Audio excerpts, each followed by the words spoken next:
E aí, gente, chegamos à nossa última semana do PET 6, né? E o autor dessa semana é Paulo Freire. Você provavelmente já viu falar alguma coisa sobre Paulo Freire.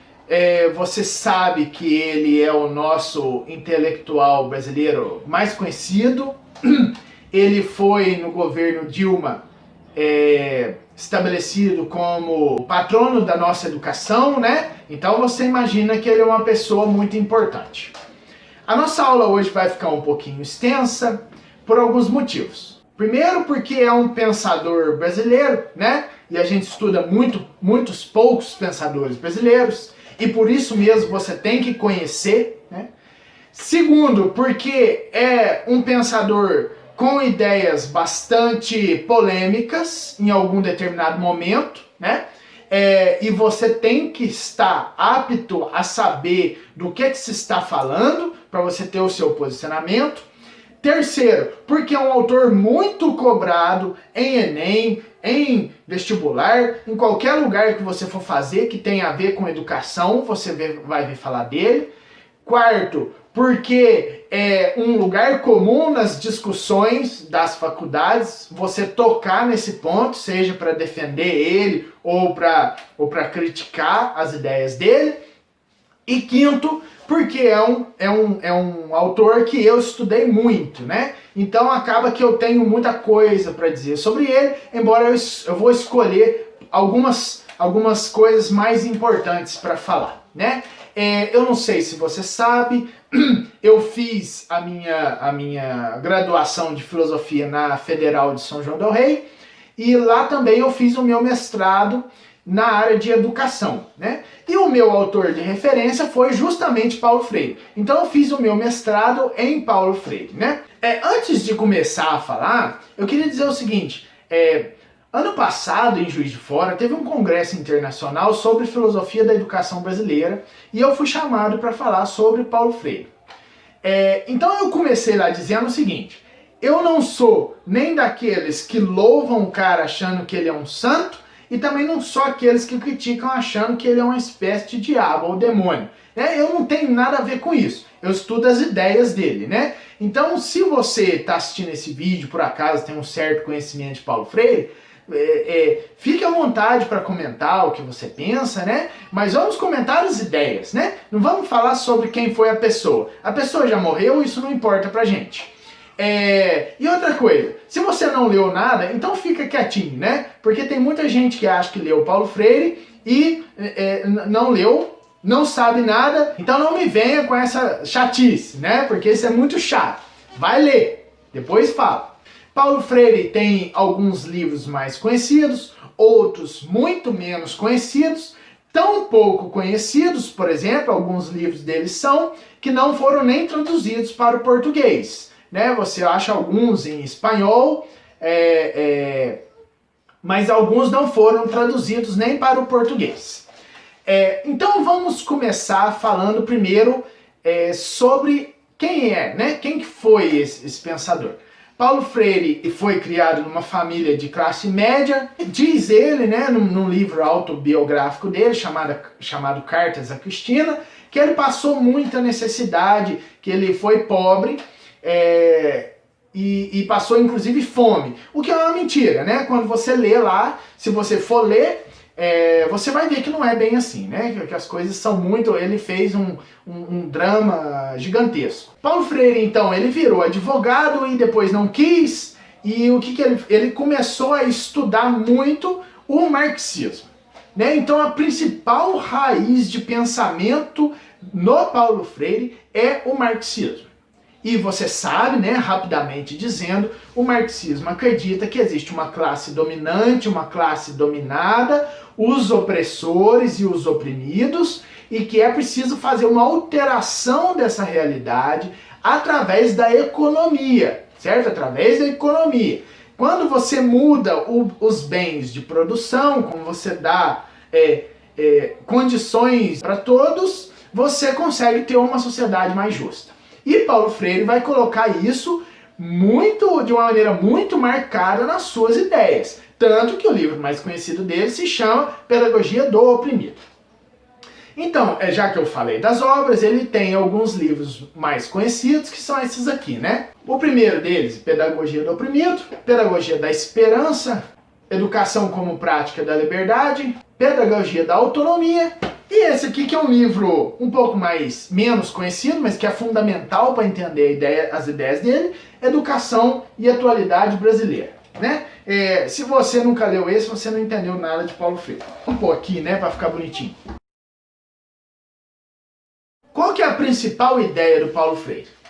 Que a educação, ela é uma forma da ideologia dominante, ou da classe dominante, ou o que ele chama de opressores, de dominar os oprimidos, de continuar a ser classe dominante, de continuar a oprimir as pessoas. Então veja bem, ele acha que a educação, ela oprime as pessoas para que as pessoas continuem sendo alienadas ou não saibam da própria vida, para que não atrapalhem a classe dominante. Simplesmente falando, é isso, né? Qual que é a proposta dele? A de fazer uma educação diferente para libertar as pessoas, para que as pessoas possam compreender como que elas se encaixam na engrenagem do mundo, na engrenagem social, e quando elas perceberem que estão sendo oprimidas, elas vão olhar para quem está oprimindo elas e vão falar, não, né? Eu não vou ser oprimido mais, porque agora eu sou uma pessoa livre. E a principal tarefa de libertar as pessoas é através da educação. A educação liberta as pessoas, certo? Tem muitas frases dele que são conhecidas nesse sentido, né? Uma delas é, né, a educação não muda o mundo, a educação muda pessoas, pessoas mudam o mundo. É a mesma coisa que dizer que a educação muda o mundo, né? Só um jogo de palavras.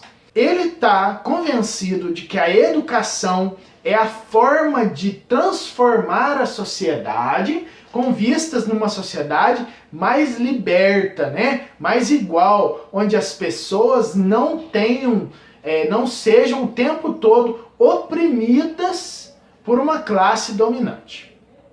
Muito bem, de certa forma, é isso que Paulo Freire fala. Então, como que a educação pode libertar? Através de fazer com que o estudante, né, ele seja um estudante autônomo, consciente. O que quer dizer autônomo, né? Que ele consiga pensar por ele próprio e que ele não precise que outras pessoas venham e façam com que ele pense algo que não é dele, né? Autônomo, consciente, que ele possa olhar para o mundo, entender que ele ocupa um lugar naquele mundo, que ele é uma ferramenta que pode ser utilizada no mundo e que ele é uma parte importante da engrenagem que movimenta a sociedade. Isso, segundo Paulo Freire, é uma forma de libertar as pessoas através da educação. Paulo Freire nunca foi professor, né? Nunca foi professor. Ele é conhecido como educador, mas ele teve um momento de educador lá numa cidadezinha chamada de Angicos, que é onde ele fez uma educação de jovens e adultos, né, o que a gente chama hoje de EJA, e ensinou eles a lerem. Muito bem, ensinou eles a ler. Só que ele ensinou eles a ler assim, ó. Não assim, né? Beabá, ba. Be, be. Não, ele ensinou assim. O que a pessoa gostava de fazer? Esse é o método Paulo Freire, né? Que ficou conhecido como método Paulo Freire. O que ele ensinou as pessoas a fazerem? Assim, você trabalha com o que, meu amigo? Eu trabalho com tijolo. Então você vai aprender a família do T, a família do J, a família do L, né? Taté, titotu, jajé, joju, laleli, lolu. Pronto. Agora você vai aprender com aquilo que faz parte da sua vida, né? E isso é a grande inovação, né? Inovação do método Paulo Freire, que é trabalhar e ensinar as pessoas a ler com base naquilo que elas têm no dia a dia, né? Deu para entender isso? Ficou claro? Se uma pessoa é caminhoneira, vai ensinar para ela matemática a partir da roda do caminhão, né? Faz o círculo e tal. Se a pessoa mora na aldeia indígena, você vai ensinar ela a ler, ensinando para ela primeiro o nome das coisas. Arco, né? Flecha. Uma coisa muito simples e que foi considerada como o método Paulo Freire e ficou muito conhecida porque ele alfabetizou as pessoas, fez com que elas aprendessem a ler muito rápido, né? E aí ficou conhecido como o método Paulo Freire. Em resumo, para não estender muito a aula, é isso, né? Os 2 pontos principais de influência do Paulo Freire hoje. Qual que é o problema da pedagogia do oprimido?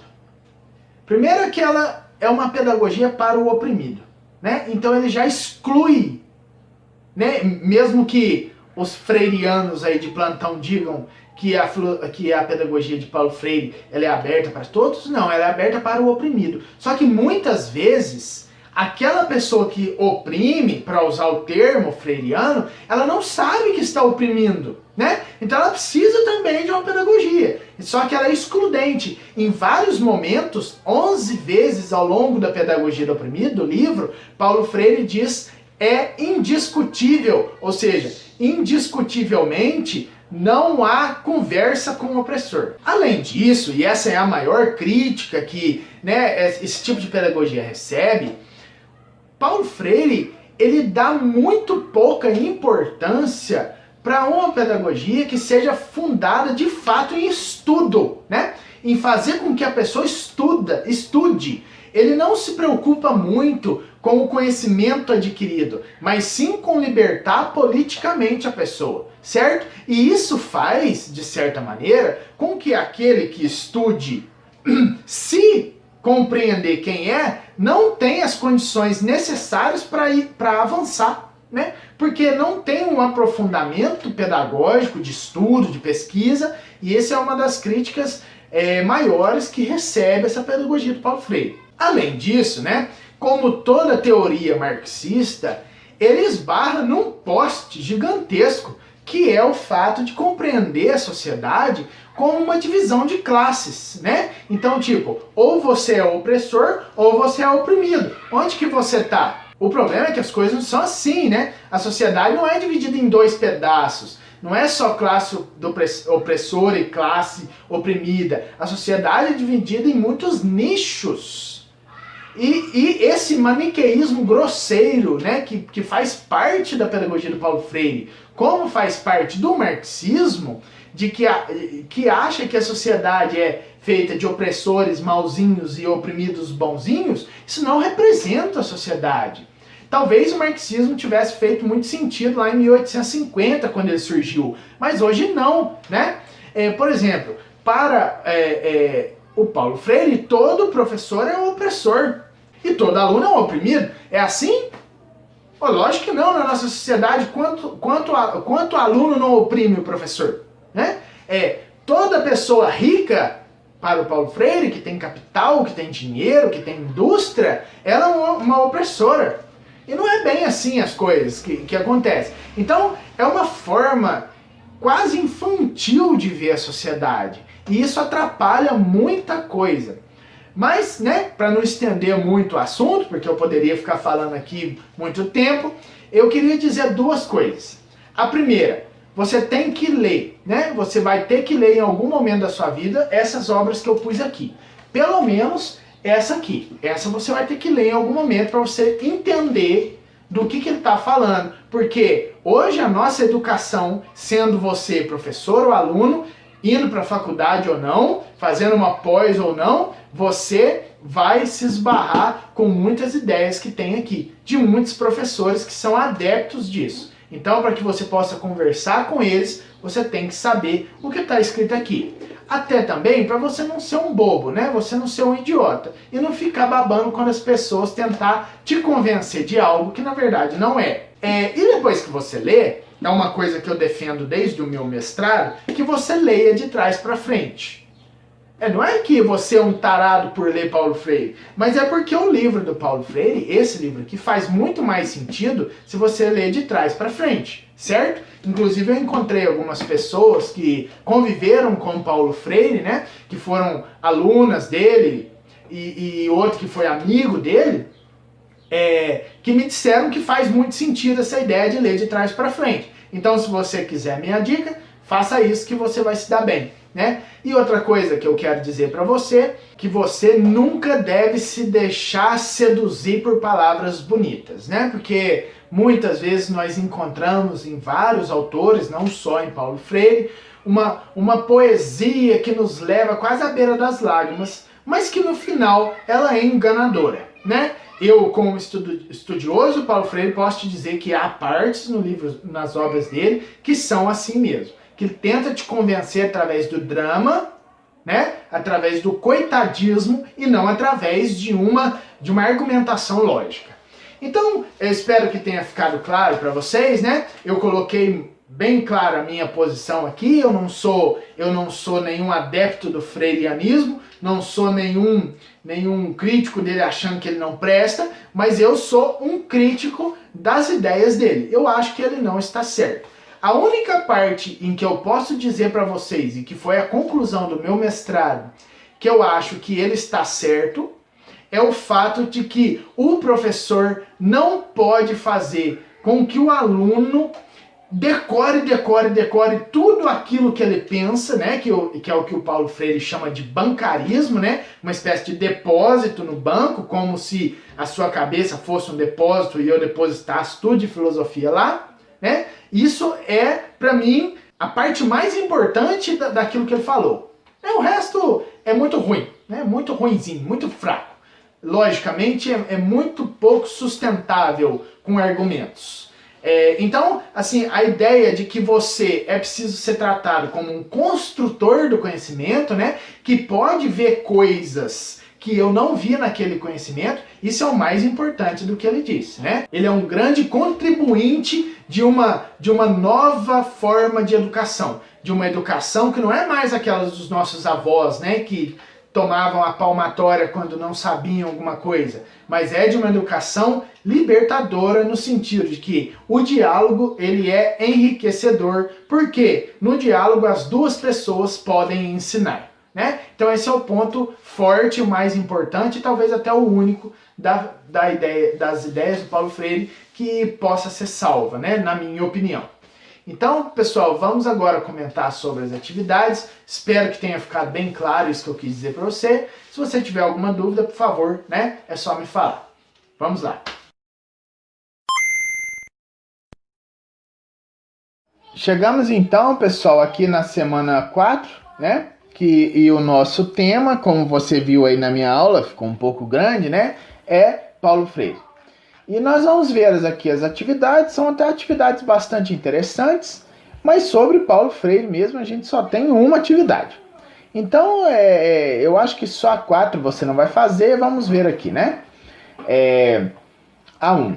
Apesar de seu disfarce de iniciativa e otimismo, o homem moderno está esmagado por um profundo sentimento de impotência que o faz olhar fixamente e como que paralisado para as catástrofes que se avizinham.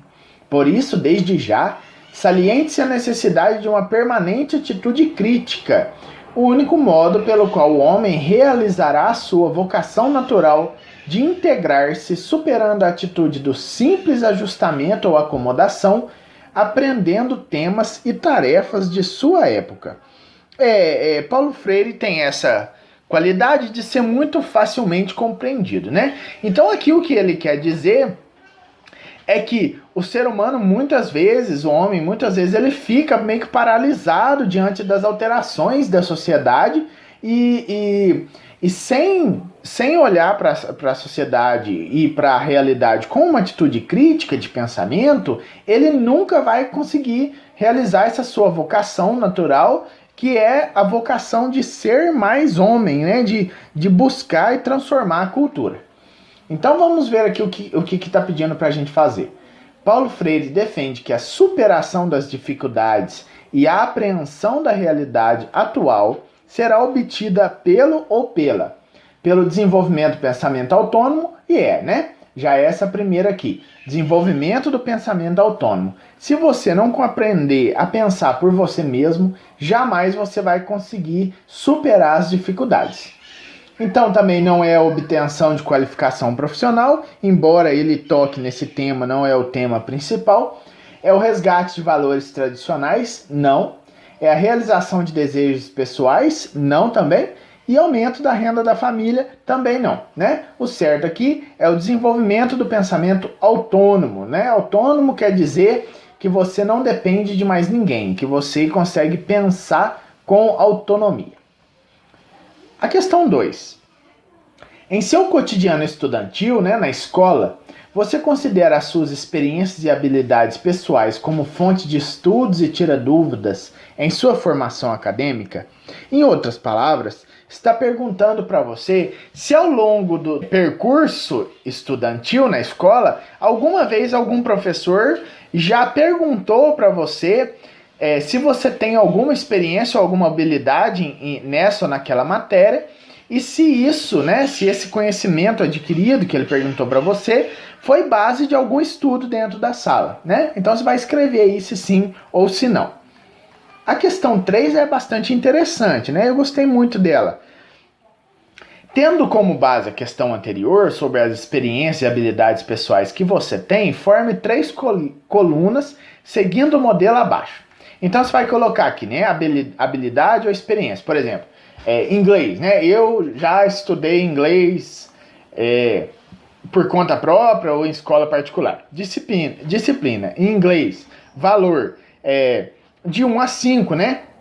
Sendo a mais importante e 1 aquela que apenas complementa o seu conhecimento relacionado ao quadro A. Então vamos dizer o seguinte, você colocou aqui inglês, né? E você colocou aqui que você tem certa habilidade e certa experiência já com o inglês. Como que você acha que a disciplina de inglês na escola, ela contribui para aumento da sua experiência, da sua habilidade, né, de 1 a 5, sendo que 5 contribui muito e 1 não contribui nada, né? E assim você faz com outros, matemática, filosofia, assim vai. E a questão 4, com base nos resultados da atividade anterior, pesquise quais graduações estão associadas aos maiores valores das disciplinas apresentadas. Você pode fazer se quiser, né? Você pesquisar qual faculdade está mais de acordo com as suas habilidades. Isso eu não vou cobrar de você, né? Então se você não quiser fazer, não precisa. Beleza? Então é isso aí, gente. Terminamos mais um PET e que vem o próximo.